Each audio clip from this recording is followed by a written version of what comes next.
Welcome to Bloodbath and Beyond. Today we review the gothic romance Crimson Peak.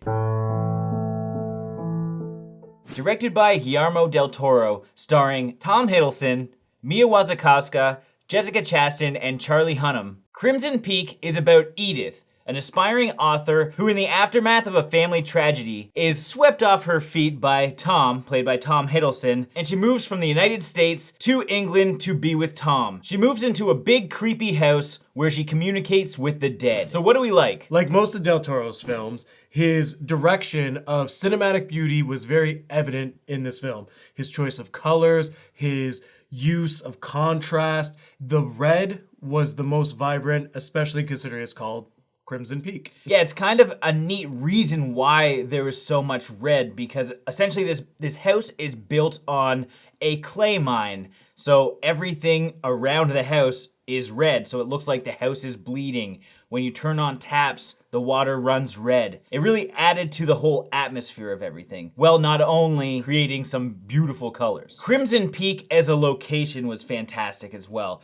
It's just this huge ornate house. Like everything in it is just so big. It's bigger than life. Everything is so detailed that it's unbelievable. So we have nice wide shots in like every hallway, as well as we have a lot of like close-up macro shots of just little items in the room so that you really get a sense for this like 1800s style. If you've seen Del Toro's previous films like Pan's Labyrinth and even Hellboy, his imagination is like no other. The way that he envisions his ghosts in this film, they're more creatures, and you could see that he's going for like a more intense look for these haunting spirits. And I'm actually glad they showed them, because based on the trailers, I know we got like a glimpse, but I wasn't sure that we would actually see them and they would play an integral part to the movie, but they certainly do. You see a number of ghosts throughout the film, and they always look really neat. The acting across the board was great as well. Tom Hiddleston and Charlie Hunnam from Sons of Anarchy, both of those guys I've never seen in a horror movie before. Well, this kind of teeters on the edge of horror,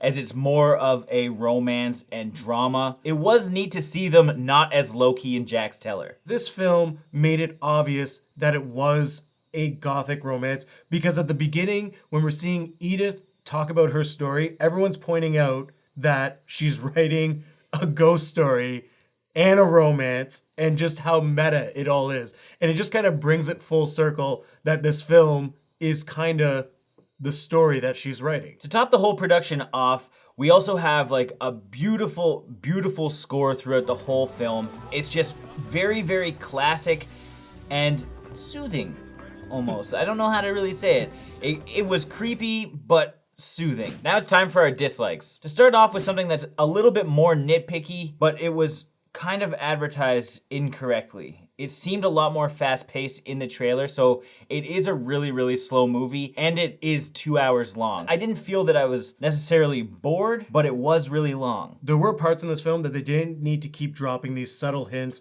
of what the twist was going to be, because you kind of get it halfway through, and then you have like 20 minutes of them dropping the same clue over and over again. Yeah, they definitely spoon-fed a lot of things, and considering the length of this movie, they didn't need to. Maybe if there was half an hour cut off of this movie and we didn't have time to kind of understand things, yeah, it would be justifiable. This is more of a pet peeve instead of a dislike. When a film starts off with the ending of the movie, you find yourself just waiting the entire film for that scene to happen. I don't really enjoy that, because I rather be fully engaged and wondering what's gonna happen than being like, oh, we're starting off with a girl mangled and talking about ghosts. I wonder when that's gonna happen in the film. Considering it's kind of a narration from the beginning, you know that the girl at the beginning is going to be the girl at the end. And you know that nothing can possibly harm her throughout the rest of the film, which takes away some of that mystery that it was trying to build. Now it's time for our final thoughts and ratings. Crimson Peak is a visually stunning mystery romance that I think a lot of you would enjoy. It is much slower than you may expect, but it is a really great classic ghost story. It didn't have as many horror elements than I thought there would be in it, but I was never bored throughout the film, despite the long runtime. So I'm gonna give this 4 butterfly strokes out of 5. I felt that Crimson Peak was another one of Del Toro's gorgeous fantasies. It's a film that he creates this whole beautiful landscape, beautiful creatures, and just an awesome colorful and dark world that you could get lost in. The story itself was very romantic, which some of you may not enjoy because it doesn't cater to the horror genre as you would expect. There are jump scares and there are ghosts, but the story itself is more towards the love between two people. And there's a whole mystery behind it that's going to keep you engaged as to what is going on and why these ghosts are communicating with Edith's character. So with that being said, I'm going to give this 4 European waltzes out of 5. As always, thank you for watching. Like this video and comment below with your thoughts on the film in the comments. And if you haven't seen it and you want to check it out, it is available on DVD and Blu-ray, and there's a link in the description to Amazon where you can find it. And if this is your first time here, make sure you subscribe to the channel to stay updated with everything Bloodbath and beyond.